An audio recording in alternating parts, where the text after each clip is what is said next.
ئەچینە لای پامنێرمان بڕیار لە شاری هەولێر. بڕیار سڵاوە لێ بە زانیاری لای تۆ چی هەیە فەرموو. بەیانیتان باش دیارە ماوەی چەند ڕۆژێکە شەپۆلێکی سەرما و بەفربارین و بارانبارینی بەهێز ناوچەکەی گرتوتەوە و بە شێوەیەک تەنها ئێمەی هەولێر بە سەرماکەمان بۆ هاتووە، نە بەفرێکی باشمان بۆ هات و نە بارانێکی باشمان بۆ هات. جا ئێمە لە هەولێر دەمانەوە بزانین کەی ئەو شەپۆلە سەرمایە کۆتایی دێت بۆ ئەوی لانیکەم بەفرەکە لە دەوروبەری هەولێرە و بەڵام بە سەرماکەی بۆ ئێمە. لەگەر مامۆستا هەڤاڵ قسە دەکەم شارەزای کەشناسی.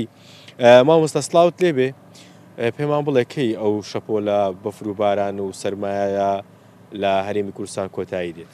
سڵاو بۆ ئێوە سەرەتا بە ناوی خوای گەورە و میهرەبان. بەڵێ وەک لای هەمان ڕوون و ئاشکرایە لە درەنگانی شەی چوارشەمە لەسەر پێشەمە شەپۆلێکی باشی بەفر و بارانبارین ڕوو لە سەرجەم ناوچە جیاوازەکانی هەرێمی کوردستان کرد. سپاس بۆخوا بەفر و بارانبارین لە زۆرێک لە ناوچەکانی هەرێمی کوردستان باری، بە تایبەتی باران لە ناوچە دەشتایەکانی هەولێر و کەرکووک و بەشێکی زۆر لە ناوچەکانی گەرمیان باریوە. ناوچە شاخاوەکانی دووهۆک و هەولێر و سلێمانیش ئیدارەی ڕاپەڕین سۆران سپاس بۆخوا بەفرێکی باش باری لە هەندێک شوێن بەفربارین مەترێکی تێپەڕاندیە لە ناوچە چێشتانەکان لە هەندی ناوچەش لە مەتر زیاتر تێپەڕیوە و بڕی ئەو بارانشکە لەم شەپۆلی بارانباری نەباری شوێن بێ شوێن گۆڕانکاری هەبوو بە بڕی جیاواز. زۆرترین بڕی باران لە ئیدارەی سۆران بوو کە لە سنووری قەزای مێرگەسۆر 6 میلین باران باری بوو.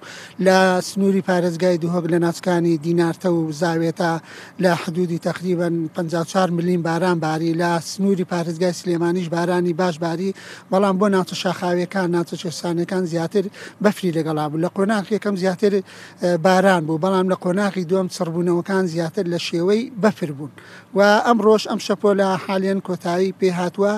پێشبینی دەکرێت ڕۆژانی 26 و 27 و 28 مانگ کەشوهەوا لە سەرجەم ناوچە جیاوازەکانی هەرێمی کوردستان ئاسایی بێ و کاریگەری ئەم مشکە ساردی یشکە لە ئەم شەوە کە سارترین شەوی ئەم ساڵی وەرزی دابارینمان بوو و کۆتا شەوی چلەی دستانیش بوو.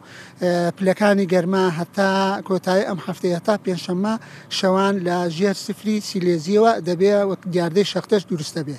باشە، هەر کاتێکە باس لە هاتنی شەپۆلی بەفر و باران دەکرێت هەولێر لێ بێ بەش دەبێت. ئەمە هۆکارەکەی چییە؟ بۆچی تەنها ئاسمانی هەولێر بەو شێوەیە دەبێت؟ بەڵێ ئێمە زۆر جار بەداخەوە زۆرێک لەو شەپۆلی بارانبارینانەی کە لە سەرەتای مانگی دە و مانگی یانزە و مانگی دوانزە ڕووی لە ناوچە جیاوازەکانی هەرێمی کوردستان کردووە، بەشێک لەو شەپۆلانە لاواز بۆ مامناوەند بوونە. عادەتەن ئەو شەپۆلانەش کە لە وەرزی دابارینی ئەم ساڵ زۆرێکە ڕویان کردێتە ناوچە جیاوازەکانی هەرێمی کوردستان بە تایبەتی سنووری پارێزگای هەولێر و دەوروبەری دەشتی قەراج و کەندینا ئەو ناوچانە شەپۆلەکە لاواز بووە. یەکێک لە سەبەبەکان ئەو هەورانەی کە هاتنەتە ناوچەکە وەکو پێویست هەڵگری شەی پێویست نەبوون. ئەو یەکێک لە هۆکارەکان. هۆکارێکی تر بەداخەوە ئەو حقیقەتێکی تاڵە دەیڵێم ژینگەی هەولێر کارەساتە، یعنی ئەگەر ئێمە بەیانیان لە خەو هەڵسین ئەو کەسانەی ماڵیان کەوتۆتە ڕۆژاوای هەولێرەوە تەمەشایەکی ڕۆژاوای هەولێر بکەن یەک پارچە دووکەڵی ڕەشە کە گازی دوانۆکسیدی کاربۆنە. ئەو گازە عاملێکی سەرەکیە لە تێکدانی ئەو شەپۆلە بەفر و بارانبارینانەی کە دێتە منطقەکە بۆ ناوچەکانی سنووری پارێزگای هەولێر ئەم ساڵ تا ئێستا وەکو پێویست نەبووە.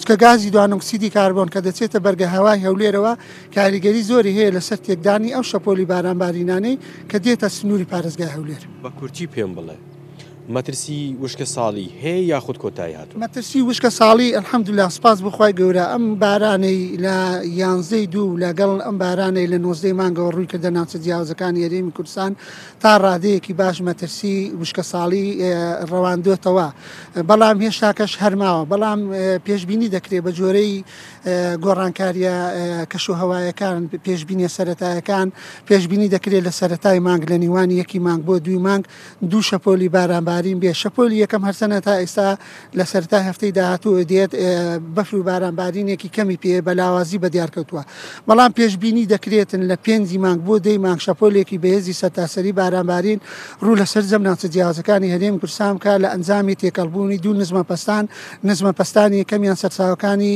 دەریای سوورە و نزمەپەستانی دووەمیشیان سەرچاوەی دەریای ناوەڕاستە و پێشبینی دەکرێت گەڵ هاتنی ئەو شەپۆلی بارانە بارستە هەوایەکی ساردیش داخل داخل بە ناوچەکە ببێ هاوشێوەی شەپۆلەکانی ڕابردوو بەفری باش ناوچە کوێستانەکان ناو شاخەکانی هەرێمە گرێتەوە و احتیمالی هەیە لە سنتەری هەندێک لە شارەکان دیسان بەفر بارێتن. دەست خۆش بێ مامۆستا دەستەکان خۆش بێت. ئەمەی جێبیست بوون ئەمە زانیاریەکان بوو لەبارەی وادەی کۆتایی هاتنی ئەو شەپۆلە سەرمایی کە ماوەی چەند ڕۆژێکە ڕووی لە ناوچەکان یاریمی کوردستان کردووە لەگەڵ سەرماکەش بەفر و بارانیش لە ناوچە سنووریەکان و هەروەها لە سنتەری بەشێک لە شارەکانیش باریوە وەکو میوانەکەشم باسی کرد لە ڕۆژانی داهاتوودا کۆتایی بەو سەرما و سۆڵە و بەو شەپۆلە بەفر و باران باری نەدێت.